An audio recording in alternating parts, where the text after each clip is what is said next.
Good morning, everyone. I am Davey Jones from the North Central Ohio Media Group, and we want y'all to know that this morning's Memorial Day program is being videotaped by John Kreider from WQEL and WBCO, and will be televised as a podcast beginning around 9 o'clock tonight. It'll be up on the web for quite a long time on both Crawford County Now, as well as WQEL.com and WBCO.com.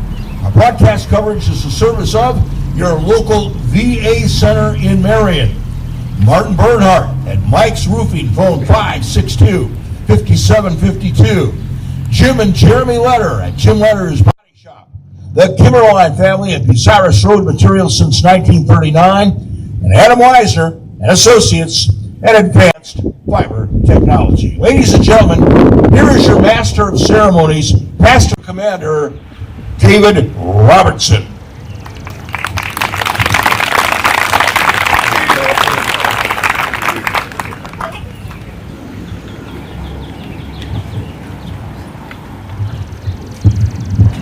Thank you, David.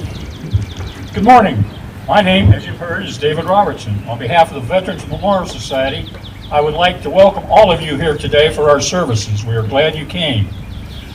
Just a couple of things before we really get started here. First of all, I want to thank Shutt Brothers for supplying the cars for the parade. I want to thank also the Cub Scout Pack 106. They were volunteered to pass out programs, which they did make it in time to pass out a few for us, and we appreciate that. One thing we want to let you know, and we apologize, but on the back of your program, where it has listed the deceased veterans from last year up till this year, the Veteran Service Office evidently had a problem with their computer. So a lot of the names did not get put in, and we are sorry about that. Okay, this year's parade marshal is Vietnam veteran Master Sergeant retired Robert A. Bob Gilley.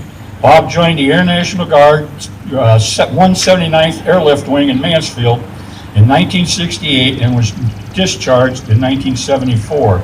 He re-enlisted in 1985. In 1990, he accepted a full-time active duty tour and retired in 2005 with 29 years of service as the base customer service manager. That's okay. Pastor Matthew Anderson of Bucyrus United Methodist Church will offer the invocation and benediction. Pastor Matt is married to Pamela, and they have 3 sons, Justice, Silas, and Thaddeus, and 1 daughter, Olivia.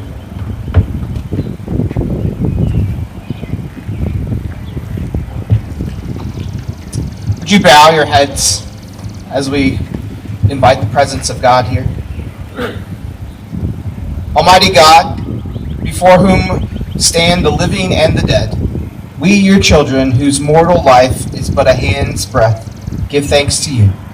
For all those whom you have blessed our pilgrimage, whose lives that have empowered us, whose influence is a healing grace, we lift up thankful hearts.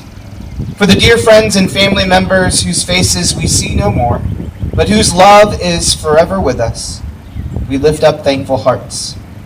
For teachers and companions of our childhood and youth, for the members of our household of faith who worship you now in heaven, we lift up thankful hearts.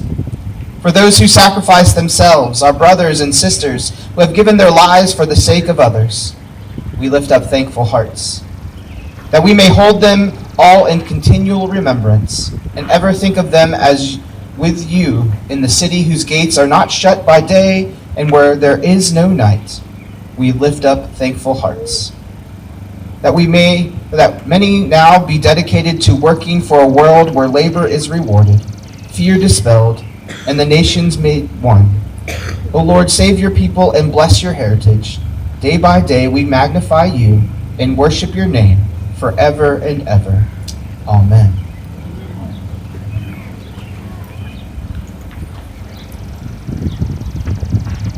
Thank you, Pastor Matt.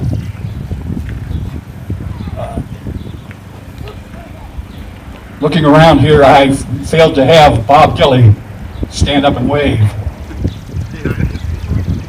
He's behind me. That's why I forgot about it.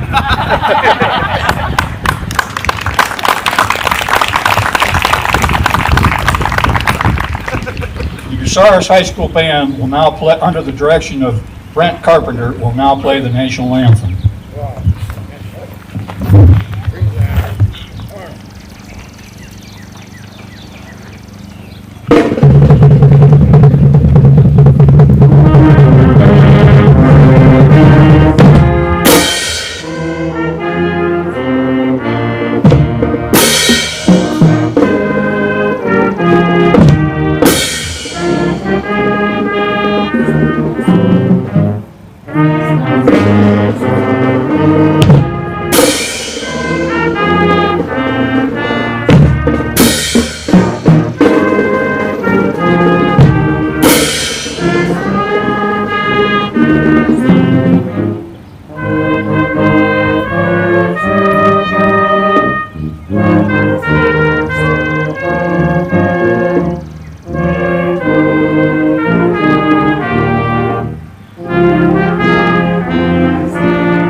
Please join me in the Pledge of Allegiance.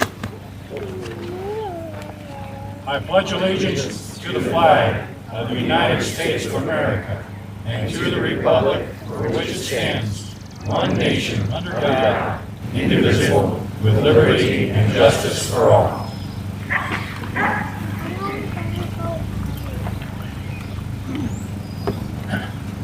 General Logan's General Order Number 11, designating May 30th as a day of remembrance and for the department veterans will be made.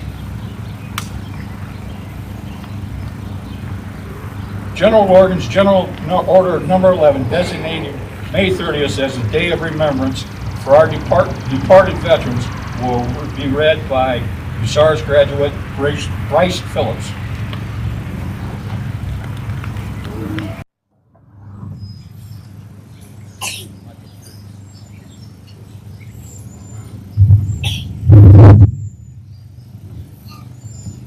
The 30th day of May, 1868, is designated for the purpose of stewing with flowers or otherwise decorating the graves of comrades who died in defense of their country during the late rebellion and whose bodies now lie in almost every city, village, and hamlet churchyard in the land.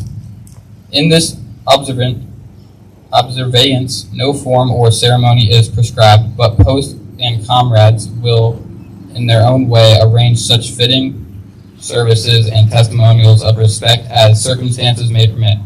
We are organized comrades, as our regulations tell us, for the purpose, among other things, of preserving and strengthening those kind and fraternal feelings which have bound together the soldiers, sailors, and marines who united to suppress the late rebellion.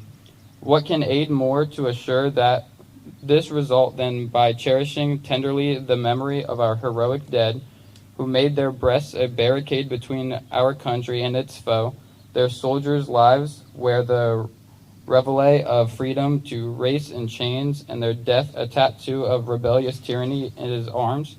We should guard their graves with sacred vigilance. All that the consecrated wealth and taste of the nation can add to their adornment and security is but a fitting tribute to the memory of her slain defenders. Let no wanton food tread rudely on such hallowed grounds. Let pleasant paths invite the coming and going of reverent visitors and found mourners.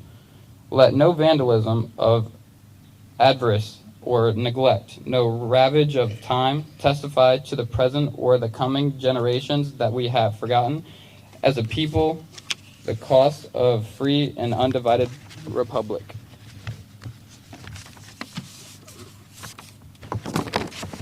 If other eyes grow dull and other hands slack, and other hearts cold in solemn trust, ours shall keep it well as long as the light and warmth of life remains in us. Let us then, at the time appointed, gather around their sacred remains and garland the passionless mounds above them with choicest flowers of springtime. Let us raise above them the dear old flag they saved from dishonor. Let us in this solemn presence renew our pledges to aid and assist those whom have let among us as sacred charges upon the nation's gratitude, the soldiers and sailors, widow and orphan. It is the purpose of the Commander-in-Chief to inaugurate this observance with the hope it will be kept up from year to year, while a survivor of the war remains to honor the memory of his departed comrades. He earnestly desires the public press to call attention to this order and lends it friendly aid in bringing it to the notice of comrades in all parts of the country in time for simultaneous compliance therewith. Department Commander will use every effort to make this order effective. By Comrade of John A. Logan, Commander-in-Chief.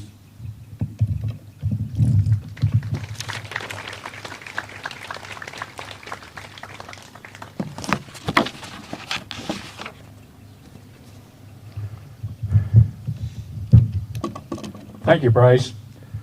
President Abraham Lincoln's Gettysburg Address will be now read by Bucyrus graduate Madison Kent.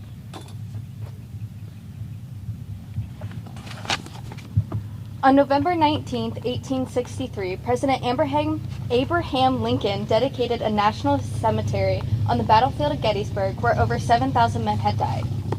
77 years ago, our fathers brought forth on this continent a new nation, conceived in liberty and dedicated to the proposition that all men are created equal. Now we are engaged in a great civil war, testing whether that nation or any nation so conceived and so dedicated can long endure. We are met on a great battlefield of that war. We have come to dedicate a portion of that field as a final resting place for those who gave their lives that that nation might live. It is altogether fitting and proper that we should do this, but in a larger sense, we cannot dedicate, we cannot consecrate, we cannot hallow this ground. The brave men, living and dead, who struggled here have consecrated it far above our poor power to add or detract. The world will little know, long remember what we say here, but it can never forget what they did here.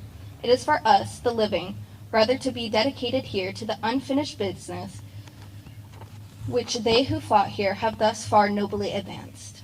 It is rather for us to be dedicated to a great task remaining before us, that from these honored dead we take increased devotion to that cause for which they gave the last full measure of devotion, that we highly resolve that these dead shall not have died in vain, that this nation under God shall have a new birth of freedom, and that the government of the people, by the people, for the people, shall not perish from this earth. Thank you, Madison.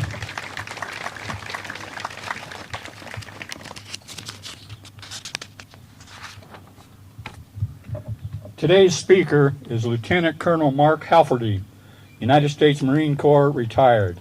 A native of Wood County, Ohio, he was commissioned in the U.S. Marine Corps upon graduation from Bowling Green State University. Colonel Halferty served in both active and reserve components of the Marine Corps and the Army, and in civilian employment with the Department of Defense, serving a variety of leadership and staff assignments. As a planner for the Army, Marine Corps, and Special Operations components in Korea for over 20 years. His final assignment before retirement was the 7th Air Force at Osan Air Base, Korea. Retiring in 2022, he chose Bucyrus to call home. Colonel Halferty. Thank you, sir.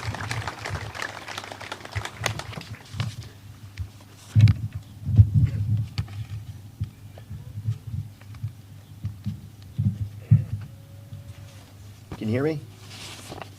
Can you hear me? All right. Friends, families, and fellow comrades, thank you for the honor of speaking with you today on this most hallowed occasion. I'd like to share some thoughts which others have shared with me. While there's likely nothing new here, I hope you'll agree it's worth sharing again, lest we forget. For those of us here today, Memorial Day is a time when we remember those who gave their lives in service to our country. Some of us who are veterans may be thanked for our service today, but today is not about us, it's about them. Veterans Day is our day, and for our younger brothers and sisters keeping the watch, Armed Forces Day is their day. We don't really celebrate this day, we observe it, we commemorate it. It's not really a happy Memorial Day because it's not really that kind of day. Yet there's time on this day to be happy with memories of good people, friends who gave us much for which to be glad, especially glad to have known them, and humbled and privileged to remember them as the very real people that they were. I think those we lost would want us to have a good day and maybe tell some stories about them. The great thing about coming home to this part of the country is that people here say, thank you for your service, and they really mean it. Far from being a trite phrase, it's a few words that say much more than just thank you. So many of you have served in challenging and sometimes dangerous places yourselves, or have family members who have served under such conditions. And you know that sometimes gnawing concern that wakes you up when your loved one is away, that dread of a visit from men in uniform driving a government sedan. For those of you who remained here, thank you for keeping this country great and making it a real home. You're my heroes. As I drive down the roads in the streets in our Ohio towns, from homes I see countless American flags. And in the cemeteries this time of year, each row has more than just a few flags adorning the graves of our family members, and there are those who rest there who gave their last breath in service to our nation and to their friends beside them. I recall coordinating what I thought would be an easy service project when I was a Boy Scout half a century ago, matching up the graves in our local cemetery with the county deceased veterans roster. It took my fellow scouts and me weeks to complete this. So many of our community, in this community, answered the call and followed the flag. Most came home, but not all. Some seemed okay, but sometimes they weren't.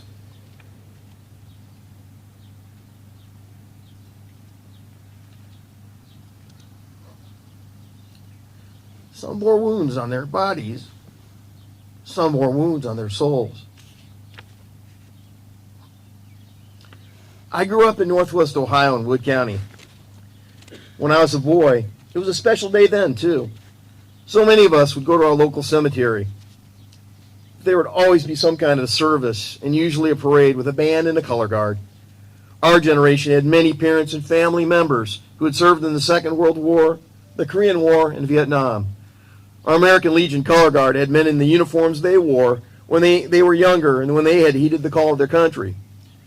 I remember the smell of the lilacs, the dirt of home, the cool stillness of the morning, doves making their sound in the background.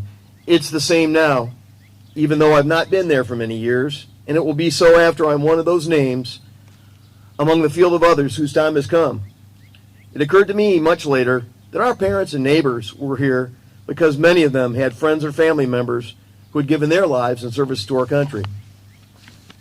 We believed in our country, and we respected those men and women we saw in those uniforms on that day. They wrote the story of the American GI in blood and sweat. As those uncles, neighbors, and dads joined the march of time and crossed the river to reunite with the friends they'd lost, it soon became our turn. Our own boys of summer and heroes of the fall took their places. My turn finally came. I didn't volunteer for it, but it was my turn. My war was not generally as dangerous for me as the war some of you or your loved ones remember, but it had its moments. Even today, I can still recall that danger because it's always there, and it's that same danger, that one in which we dare stare deep, that one which sometimes takes us, yet now that we're away from it, it wakes us up in those quiet, dark hours in our own warm, safe place. It knows us, and we know it. Sometimes it's the little things which take us back to that place and those friends that we won't see until we too cross the river.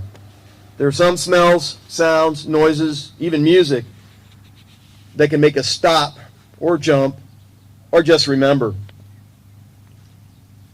I departed Iraq just glad to be alive and in one piece. Our team had suffered some casualties during our time there, and there would be more from the team that replaced us. For us, it was a little different because we were a small team embedded with the Iraqi army. While I was somewhat concerned at times when things got exciting, I never really worried about worried all that much because the men around me, even the guys I didn't always get along with, when push came to shove, I could count on them, and they knew that they could count on me. Together, most of us made it home. A fair number of our Iraqi army comrades were wounded and killed. Most of them were pretty good guys, and I always remember them. For the ones to whom we bade farewell, I often think of them and pray that they're okay. On my trip home from Iraq, I was on a flight from North Carolina, very excited to get home. The passenger sitting next to me was also on his way to another location to participate in the funeral of a brother Marine who a few days prior had been killed in a helicopter crash. Even on the way home from war in one piece, the reminder of the cost was right there, sitting next to me. Most of us came home, but part of us didn't and never will. And we, like our big brothers, our uncles, cousins, and dads, and now our children and grandchildren, we lost friends who we cannot and will not forget. For many of us, when we came home, many of us still felt so far away from who we were before. Sometimes it doesn't take much, maybe a photo taken in a place where we were, of people we knew or maybe we never met, but we knew guys just like them. We knew them in a way that their families never knew, and the ones we hadn't met, they'd have recognized us, yet we were years and miles apart. It is beyond words. It reaches out and it grabs us by the soul. We can't escape it, and I'm not so sure that we should. Someday, we might be able to go back to some of the places we once were, where we served, worked, and even fought. Some events which we can't remember completely, and some things and people we can't forget, even though there are times that we want to.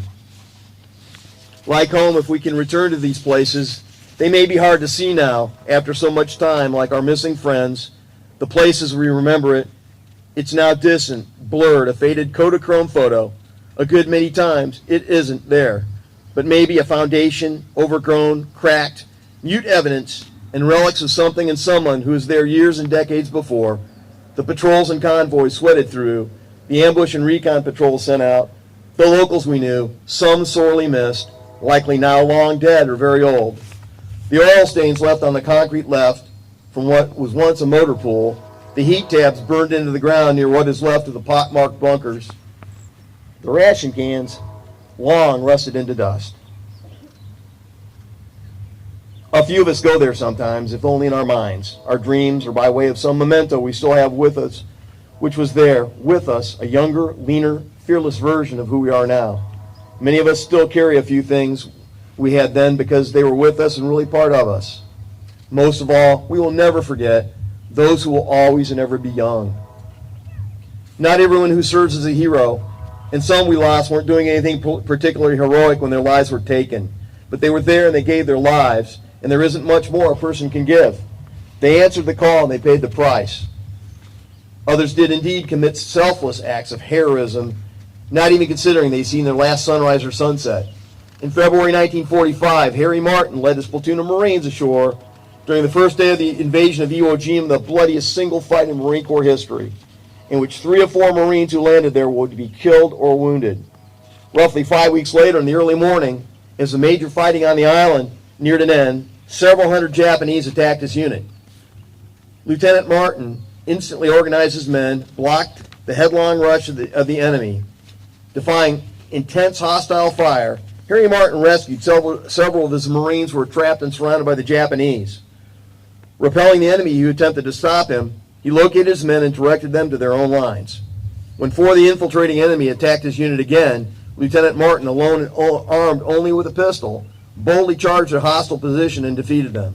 Realizing that his few remaining comrades could not repulse another organized attack, he called to his men to follow, and then he charged into the midst of the strong enemy force, firing his weapon and scattering them until he fell mortally wounded. Lieutenant Martin permanently disrupted the enemy attack and prevented a great loss of life in his own and adjacent units. He was posthumously awarded the Medal of Honor.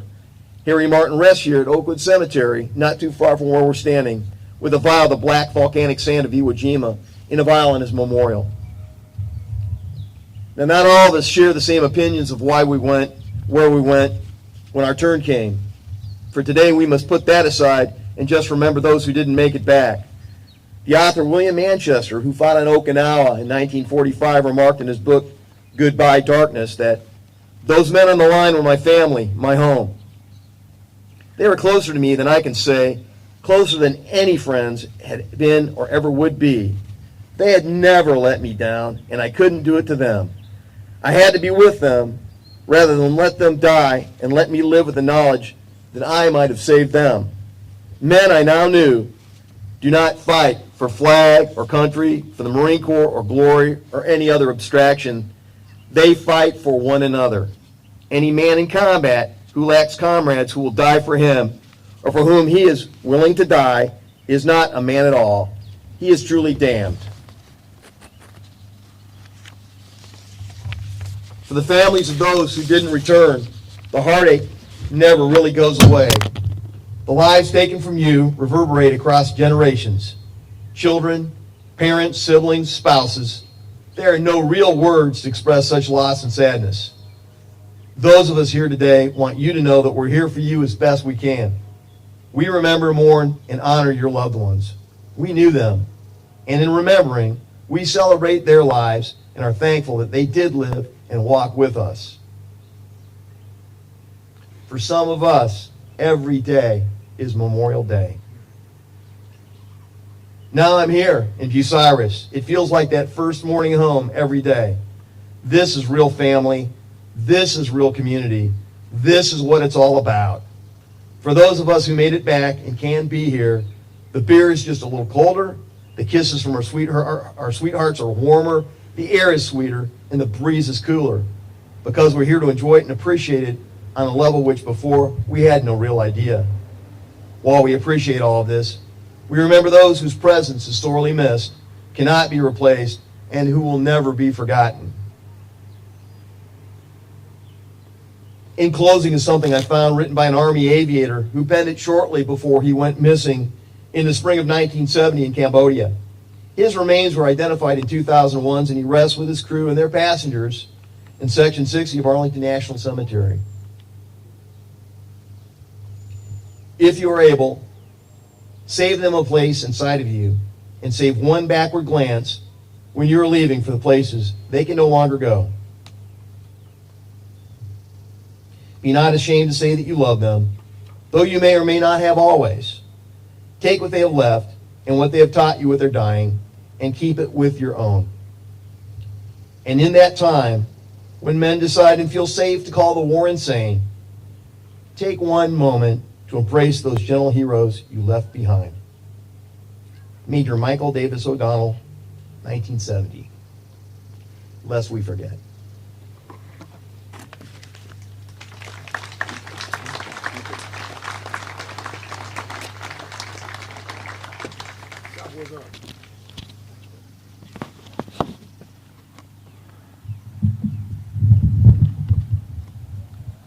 The Bucyrus High School Band will now play Military Escort.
Thank you, Ben. We will now start the final closing of today's service. Pastor Anderson will offer benediction. The Bucyrus Area Honor Guard will fire the following salute to the dead. Taps and echo will be played by Bucyrus High School trumpeters. Madison Kent will play taps, and Michaelee Williams will do the echo. At the conclusion of taps, you may consider yourself dismissed. We want to thank you again for coming and let you know that after the services here are finished, there is a hog roast at the American Legion, Post 181, located at 123 East Rensselaer Street. This meal is free to all veterans. All others are asked just for a free will donation.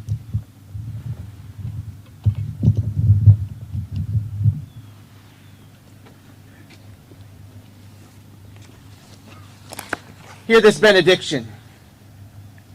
The Lord bless us and keep us. The Lord make his face shine upon us and be gracious unto us. The Lord lift up his countenance upon us and give us peace, this day and forevermore. Amen.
Real quick reminder, everyone, the video podcast of this morning's program will be televised on Crawford County Now and WBCO and WQEL.com sometime after 9 o'clock tonight. It'll be up for about a week on the website. Thank you very much for coming. Have a safe and happy Memorial Day.